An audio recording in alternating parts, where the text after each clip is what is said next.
नमस्कार, जय हिंद दोस्तों। स्वागत है आप सभी का आज की इस क्लास में।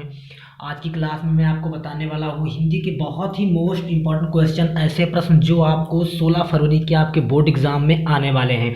तो आज का वीडियो आपके लिए बहुत ही महत्वपूर्ण है। वीडियो को लास्ट तक देखिएगा। अगर चैनल पर नए हैं तो सबसे पहले चैनल को सब्सक्राइब कर लीजिएगा, बेल आइकन को प्रेस कर लीजिएगा और अपने दोस्तों के पास वीडियो को शेयर कर दीजिएगा ताकि वो भी इस वीडियो का लाभ उठा सके। ठीक है, तो आज का वीडियो आपके लिए बहुत ही महत्वपूर्ण है। अगर आपको 70 नंबर अपने फिक्स करने हैं तो इस वीडियो को लास्ट तक देखिएगा। बोर्ड परीक्षा के लिए 100% ये क्वेश्चंस आने वाले हैं। ठीक है, सबसे पहले मैं कुछ महत्वपूर्ण ऑब्जेक्टिव क्वेश्चन आपको बताऊंगा, जैसे कि शुक्ल युग की समय अवधि यानी शुक्ल युग कब से कब तक चला, तो 1919 से 1938 तक चला। ठीक है ना, शुक्ल युग हमारा 1919 से 38 तक। अगला है शुक्ल युग के सशक्त आलोचक एवं निबंधकार कौन है, तो रामचंद्र शुक्ल जी हो जाएंगे।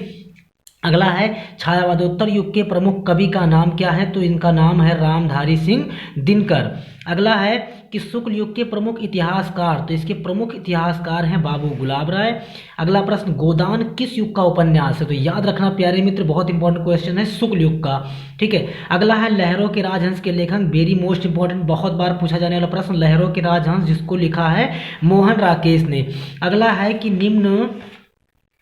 निम्न में नाटक विधा के लेखक कौन है, यानी कौन ऐसे हैं जिन्होंने नाटक लिखा है, तो नाटक लिखने वाले हैं बद्री नारायण चौहान। नेक्स्ट क्वेश्चन समझिएगा, भागवत शरण उपाध्याय द्वारा रचित निबंध कौन सा है, तो भागवत शरण उपाध्याय ने भैया लिखा है ठूठा आम। अगला है कृति कंकाल के लेखक कौन है, जयशंकर प्रसाद। आप अच्छी तरह से जानते हैं कंकाल, तितली, इरावती, अपूर्ण, ये सब किसकी रचनाएं हैं, जयशंकर प्रसाद जी की हैं। ठीक है, अगला है रस मीमांसा के लेखक कौन है, तो भैया रस मीमांसा के लेखक कौन हो जाएंगे, आचार्य रामचंद्र शुक्ल जी हो जाएंगे। अगला क्वेश्चन हम देखते हैं, क्वेश्चन नंबर 11 हमारा है कि निम्न में रीतकाल की कला अवधि, रीतकाल भैया चलता है कब से, 1643 से 1843 तक।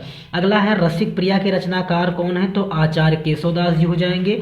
अगला है केशव की रचना कौन सी है, तो इनकी रचना हो जाएगी रामचंद्र का। वेरी मोस्ट इंपॉर्टेंट क्वेश्चन, बहुत बार ये बोर्ड एग्जाम में पूछा गया है। और अगर अभी तक आपने चैनल को सब्सक्राइब नहीं किया है तो प्लीज़ यार चैनल को सब्सक्राइब जरूर कर लीजिए और अपने दोस्तों के पास भी शेयर कर दीजिए। अगला क्वेश्चन हम समझते हैं कि निम्न में कौन रचनाकार पद्माकर की है, तो भैया पद्माकर की रचना इसमें कौन सी है, गंगा लहरी पद्माकर की रचना है। अगला है साकेत महाकाव्य के रचनाकार कौन है, तो मैथिली शरण गुप्त जी हैं साकेत महाकाव्य के रचनाकार। अगला है छायावाद युग के प्रमुख लेखक, तो छायावाद युग के प्रमुख लेखक इसमें हैं doctor Ram Kumar Verma. Very most important question, याद रखना इसको। अगला है प्रगतिवाद युग की दो विशेषताएं बताइए, ऐसी दो विशेषता जो प्रगतिवाद युग की हैं, तो भैया सबसे पहले तो मानवतावादी प्रवृत्ति और दूसरा है विद्रोह एवं क्रांति की भावना। ये दो विशेषताएं हैं प्रगतिवाद युग की। अगला क्वेश्चन ध्यान से देखिएगा, पनास वन के रचनाकार कौन है, नरेंद्र शर्मा। इंपॉर्टेंट क्वेश्चन है, याद रखना इसको। अगला है हरिमुख मनोह मयंक, पंक्ति में अलंकार कौन सा है, तो हरिमुख मनोह मयंक, इसमें भैया कौन सा अलंकार हो जाएगा, उत्प्रेक्षा अलंकार हो जाएगा। कई बार आपने पढ़ा है उत्प्रेक्षा। अगला क्वेश्चन ध्यान से आप देखिएगा कि अनु में उपसर्ग लगाकर एक शब्द बनाइए। उपसर्ग का मतलब होता है कि जो शब्द कहा जाएगा उसको किसी भी शब्द में आगे लगाना है, तो अनु लगा करके एक शब्द कौन सा, अन्याय ये नहीं है, अन्वेषण नहीं है, अनुसार, अनुसार सही हो जाएगा। ठीक है, अगला है अपव्यय में उपसर्ग लगा है, अपव्यय। ठीक है, अपव्यय में क्या उपसर्ग लगा है, आगे देखिए क्या लगा हुआ है, अप, यानी कि क्या हो जाएगा, अप उपसर्ग, बिल्कुल सही हो जाएगा। अगला है ता प्रत्यय युक्त शब्द, जिसमें प्रत्यय का मतलब कि ता शब्द कहाँ आया हो, पीछे आया हो, शब्द में पीछे ता आया हो तो वो कहलाता है प्रत्यय। तो देखिए लघुता, लघुता में पीछे आ गया ता। ठीक है, तो ये हो जाएगा लघुता। अगला है अश्रु शब्द का तद्भव। ठीक है, तत्सम और तद्भव आपने पढ़ा होगा, तो अश्रु शब्द का तद्भव क्या हो जाएगा, सॉरी आंसू हो जाएगा। ठीक है ना, आंख नहीं, आंसू हो जाएगा अश्रु शब्द का तद्भव। अगला है कत्राज्ञा का संधि विच्छेद, बहुत महत्वपूर्ण क्वेश्चन है ये। कत्राज्ञा का संधि विच्छेद क्या होगा, तो पहला सही होगा कर्तधन आज्ञा। अगला क्वेश्चन बहुत ही महत्वपूर्ण है आपके लिए, फल शब्द का चतुर्थी विभक्ति द्विवचन कौन सा है, तो भैया फलाभ्याम हो जाएगा। फल शब्द का चतुर्थी विभक्ति और दो वचन, फल शब्द और मति, इन दोनों का भैया शब्द रूप बहुत अच्छे से याद कर लेना। ठीक है ना, अगला है नेह तद्भव शब्द का तत्सम रूप, तो नेह का मतलब होता है भैया प्रेम करना। ठीक है, किसी को प्रेम करना। अगला है महत्वपूर्ण गद्यांश। अब कुछ ऐसे महत्वपूर्ण गद्यांश मैं आपको बताऊंगा जिन्हें आप पढ़ करके अपना 6 नंबर आप अभी फिक्स करेंगे, 6 नंबर। ठीक है, सिर्फ और सिर्फ इतने ही गद्यांश आपको पढ़कर जाने हैं। पहला आपको पढ़ना है विश्वास पात्र मित्र डैश डैश डैश पुरुष को करना चाहिए। अगला कुसंग का जो डैश डैश उठाती जाएगी। अगला हे भगवान डैश डैश अंधा बना रही। अगला भिन्न भिन्न डैश डैश देखने में आएगी। और अगला आपका है आज विज्ञान मनुष्यों डैश डैश डैश करके को नियंत्रित भी।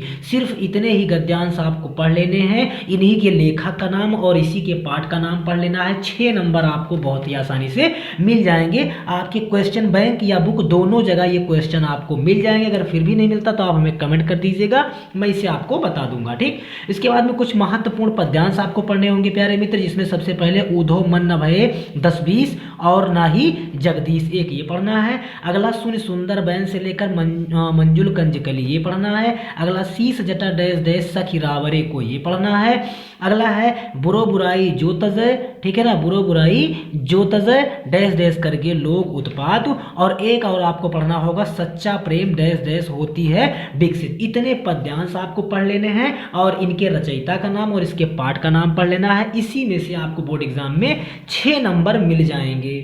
अब मैं आपको बताता हूं कि जी संस्कृत के कुछ महत्वपूर्ण, भाई हिंदी में आपका अनिवार्य संस्कृत भी है। अनिवार्य संस्कृत के कौन से महत्वपूर्ण गद्यांश होने वाले हैं? पहला आपको वाराणसी सुविख्याता प्रशंसत, ये पढ़ना है। दूसरा इयम नगरी से परिपालित, ये पढ़ना है। ये इसी पाठ के दोनों है, वाराणसी वाले पाठ के। ठीक, अगला एकदा बहुआ चा अस्ति, ये पैराग्राफ पढ़ना है। और उसके बाद में आय सुकृति से शाह पंडिता, ये पैराग्राफ पढ़ना है। और अस्माकम संस्कृति से लेकर के दृढ़ता चेती, सिर्फ यही 5 पैराग्राफ आपको अनिवार्य संस्कृत से पढ़ करके जाने हैं और इसका अर्थ आपको लिखना है और पूरे मार्क्स आपको मिल जाएंगे। उसके बाद संस्कृत पद्यांश से कुछ महत्वपूर्ण क्वेश्चंस पढ़ना है, जैसे कि बंधनम मरणम से लेकर के वीर भाव वीरता, सर्वे भवन्तु सुखिना दुख भाग भवेत, गुरुतरम भूमि से बहुतरी तृणात् तक और मरणम मंगलम से केन मियते तक। केवल सिर्फ और सिर्फ यही 4 श्लोक के अर्थ आप याद कर लीजिएगा, 100% गारंटी है। इसी में से आपको बोर्ड एग्जाम में मिल जाएगा। उसके बाद में अपनी पाठ्य पुस्तक से आप 2 श्लोक, भैया जो आपको आसान लगे, जो आपको अच्छा लगे, 2 श्लोक याद कर लेना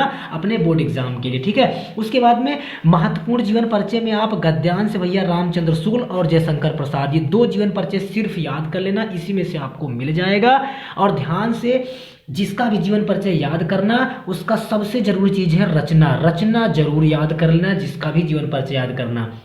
और पद्यांश से सूरदास जी का, तुलसीदास जी का और महादेवी वर्मा जी का, ये 3 जीवन परिचय जो है पद्यांश से याद करने होंगे। और इनका भी आप क्या करेंगे कि बहुत ही ध्यान से, सबसे पहली बात तो जन्म मृत्यु और उसके बाद में इनकी रचना जरूर याद कर लेना। तो बस इतना ही आपको हिंदी में पढ़ करके जाना है, इतने ही गद्यांश पद्यांश, इतने ही जीवन परिचय। और इसके अतिरिक्त जो अनिवार्य संस्कृत के महत्वपूर्ण जो है प्रश्नोत्तर हैं, उनको मैंने अगले वीडियो में करवा दिया है, उसको आप देख लीजिएगा। तो जानकारी आपको कैसी लगी हमें कमेंट करके जरूर बताएं। अगर चैनल पर नए हैं तो सबसे पहले चैनल को सब्सक्राइब जरूर कर लेना, क्योंकि बोर्ड एग्जाम की लगातार तैयारी इस चैनल पर चल रही है। अपने दोस्तों के पास भी वीडियो को शेयर करना ताकि वो भी इसका लाभ उठा सकें। जय हिंद दोस्तों, पढ़ाई करते रहिए, मस्त रहिए।